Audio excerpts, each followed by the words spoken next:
Yo, what is up guys? Jamie from Jamie's Detailing, and today we are jumping back on another tutorial, a guide, a demo, if you will. But today I want to show you guys one of my favorite chemicals on the market for cleaning upholstery and carpeting. And I want to show you guys my process for how to clean upholstery and carpeting on an actual client's vehicle.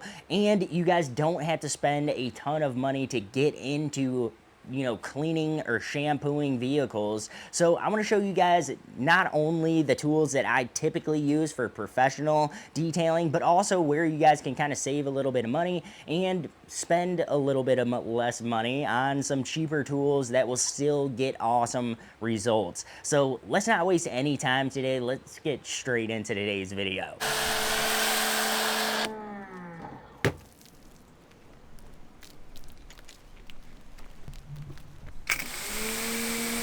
When it comes to carpet and upholstery cleaning, you guys do not have to spend a ton of money and buy a ton of different chemicals and tools just to get into it. So whether you guys are just detailing on the weekends or detailing your own personal vehicle, or whether you guys are doing this more on a professional level, there are a ton of different processes, whether you guys want to keep it simple with a dry shampoo method, or you guys can bump it all the way up to, more of an extraction method, or even steaming or something like that in order to shampoo the carpets and get awesome results. So it doesn't really matter what level, where you guys are at in detailing. There are a ton of different ways to do carpet shampooing and a ton of different chemicals and tools that you guys can use to get the job done. But what are the actual tools that I am currently using in order to do my carpet and upholstery shampooing? So starting off first, guys, I always like to suggest some type of brush. And of course, you guys can do this manually with some type of manual brush, but typically I like to use something more like a drill brush. When it comes to a drill brush, I prefer a right angle drill brush. I think that a right angle drill brush works way better for detailing because it is way more ergonomic and you can fit it underneath things like seats and, just in between areas that you wouldn't typically be able to get a normal drill into. So I definitely think a right angle drill when it comes to detailing is the way to go. You can kind of use it a little bit more like a polisher, so you can put two hands on it just like this, and the drill brush isn't going to be way out here when you guys are using a standard drill. So it just is a way more ergonomic and works way better in my opinion for detailing. So I would always recommend a right angle drill brush, and the one that I'm using is the M12 Milwaukee right angle drill brush, and this thing is only like $100, which is actually a really good deal, I think, for a really nice drill. So this is an awesome system to get into if you guys are looking for a drill system to get into, but I would try to stick with whatever you already have batteries and whatever system you already bought into, if you already bought into one. But I will tell you that Milwaukee is definitely probably my favorite when it comes to power tools. Now, on my right angle drill brush, guys, I have just a regular drill brush brand actual drill brush. I think this is the 3-inch size drill brush. Now, I do have bigger drill brushes, but I like a 3-inch size. I think that's pretty much a perfect size for doing interiors. You can do seats, you can do carpeting, all that kind of stuff, and it's not so big that it's kind of overpowering my smaller drill. I like the fact that I can use a smaller drill, but using a smaller drill means it has a little less torque and all that kind of stuff. So spinning a smaller drill brush is a lot easier for this. Now, I also think that you have just overall way more control with a smaller drill brush head, so that's why I typically go with a 3-inch or something smaller when I am actually cleaning my upholstery. So this is what we actually use to agitate all the carpeting or the upholstery, whatever we're cleaning at the time, and I typically use different strengths, different stiffnesses of drill brushes depending on the surfaces that I'm cleaning. Now, another drill brush that I really like, guys, is actually just these simple ones from Ryobi. Ryobi, if you go over to Home Depot or wherever you guys get your Ryobi products, I'll try to see if I can find some links to leave in the description, but these little blue Ryobi drill brushes are really, really soft, and I actually like them over these white ones, especially for stuff like those more delicate upholsteries and stuff like that. So these blue ones are awesome to have in the vehicle if you guys are looking for something that potentially that's a little bit softer than the white ones that you typically are using for your carpeting and upholstery. So this is a great option to have, and you can also use these blue ones on all sorts of other stuff like cleaning plastics and leathers and all sorts of other stuff. So this is an awesome drill brush to have, and I have it in multiple sizes. I have it in this similar size, and I have it in this tiny, I think that's a 1.5 to 2 inch size, but great, awesome drill brushes, and these are the ones that I would recommend. Just a standard white one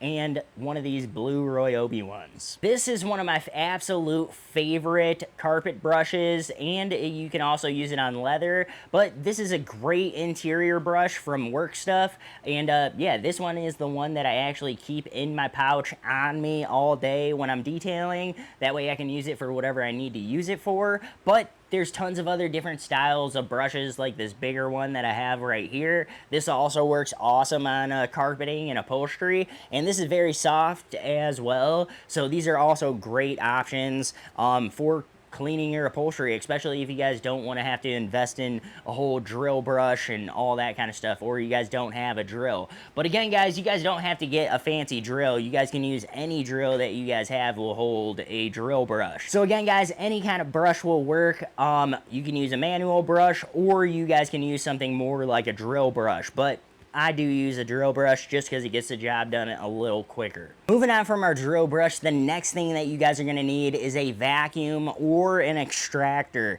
Now, I personally use a DIY. I think it's still a great option for mobile detailers and for a lot of people detailing on their own, but I use a DIY extractor. It works super, super good. This is the actual vacuum that I typically use it with, which is the Craftsman 6 horsepower, 10-gallon vacuum. I actually did a whole video on my vacuum setup, my extractor, DIY extractor setup.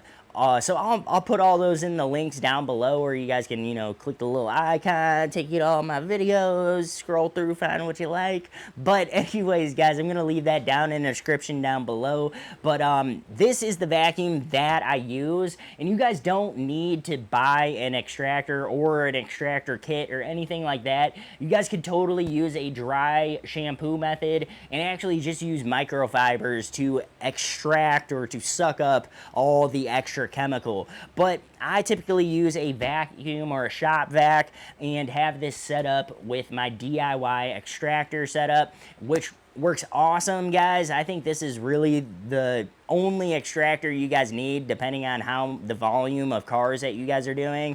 I think this is a workhorse when it comes to doing extractions, and really does an amazing job and get you the results that you're looking to get. So I really think that this is all that you guys need at this point when it comes to an extractor. You don't really need to spend $500, $1,000, $1,600 on an extractor anymore. This is really all about all you guys need. So about $250 for the extractor kit, we'll say, and $150 for a really nice vacuum. I don't even think this one costs that much, but I'll try to leave links to all this stuff in the description down below, so you guys can find these other videos or find links to some of these products. But anyways, guys, the next thing that you guys are going to need is a vacuum to suck up all the extra chemical. And like I said, guys, I use the DIY extractor setup, and it works fantastic for pulling out all of that extra chemical. Moving on from our vacuum or extractor, you guys are going to want some kind of stain cleaner or some kind of carpet and upholstery cleaner. Now, I know I'm gonna get arguments in the comments down below, guys, and of course, you guys can use a ton of different chemicals out there on the market, including stuff like rinseless washes and APCs. Personally, I don't use APCs or APCDs on my upholstery or carpeting really anymore because I have this stuff right here. This is Zap It from Superior Products, guys. This is one of the best stain fighters on the market when it comes to carpet and upholstery cleaning. It does an absolute amazing job at refreshing all of your carpets and upholstery, and it smells absolutely amazing. Not that I'm into sniffing chemicals or anything, guys, but this is probably one of the top 3 best smelling chemicals that I've ever used when it comes to detailing. It has a lemony lime citrus smell to it that is absolutely intoxicating to use. Not that I'm trying to smell chemicals when I'm cleaning, but this is truly an awesome smelling chemical, and that's just a bonus from the fact that it does an amazing job cleaning. So this cleaner right here, guys, is really one of the best stain fighters that I have ever used when it comes to cleaning carpets and upholstery, and I like it for a few different reasons, but probably one of my top biggest reason for liking this chemical is the fact that it is low foaming and it rinses cleanly, and I don't need to use any kind of finisher on it like a peroxide spray in order to neutralize this chemical when I'm done using it. So it saves me a ton of time in my detail, and it's pretty cost effective, and it's just really good at removing stains from your guys' upholstery, which is super important in a carpet and upholstery cleaner. It is one product that truly does it all when it comes to carpet and upholstery cleaning. I don't need multiple chemicals. I can use like an added enzyme cleaner to really help remove smells and odors and stuff like that, but honestly, Zap It usually does an amazing job at not only removing all the stains and stuff like that, but really refreshing all the smell of the upholstery or carpeting that you guys are working on. So Zap It has really helped or really been an awesome product when it comes to my business and cleaning customers' cars out and being able to get good results quickly when doing carpets and upholstery. Now that we actually went over all the tools and Zap It, which is one of my favorite chemicals out there when it comes to cleaning upholstery and carpeting, but how do we actually use this stuff in order to get our carpets and upholstery clean? So let's go ahead and show you guys a little bit of some clips from a past detail so that you guys can get a better idea of how I actually use all this stuff in conjunction in order to get good results when cleaning my upholstery and carpeting. So starting off, guys, I always start off by doing all the vacuuming. Obviously, you got to vacuum up all the debris, all the dirt, all the stuff that's sitting on top of the carpets. Once you guys get to that point, you guys can go ahead and bust out your Zap It, and you guys can bust out your drill brush. Now, when it comes to using your drill brush, guys, one thing that you do want to watch out for is how hard you are pushing this drill brush into the fabric. Depending on the fabric, guys, you really need to be careful about catching an edge on the drill brush. Most fabric will be fine and it's not going to burn or anything like that, but some nylon-y type seats and stuff like that, guys, just be careful because you could potentially catch an edge, and that could, depending on how fast your drill spins, which is what another reason I like this Milwaukee right angle drill. It doesn't spin ridiculously fast, but it spins plenty fast enough to get enough agitation of the carpets or upholstery that I'm cleaning at the time. So anyways, guys, that's just one warning about using a drill brush.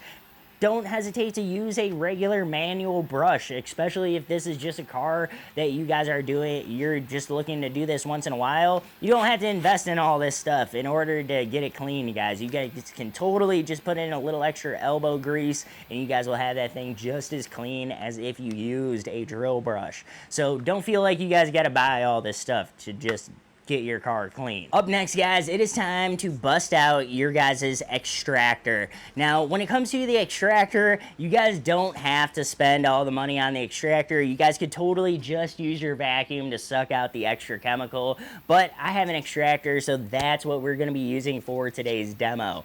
Now, when it comes to extracting, guys, this is actually a pretty enjoyable and satisfying process. I'm the kind of person that likes just sitting there watching all the bubbles and stuff get sucked up through the wand, but I typically go over the carpeting or the upholstery multiple times in multiple directions. So I go up and down, left and right, in both directions, and I do this because depending on which way you guys are pulling your extractor, depending on which way you guys are pulling it, you're actually gonna find that you guys are pulling up dirt from different places. So I like to go over it in all four ways, left to right, right to left, up to down, down to up, and that will typically get pretty much full coverage of the seat or whatever it is that I'm working on. So I go in all four directions, and by the time I'm done doing that, the seat usually is rinsing extremely clean.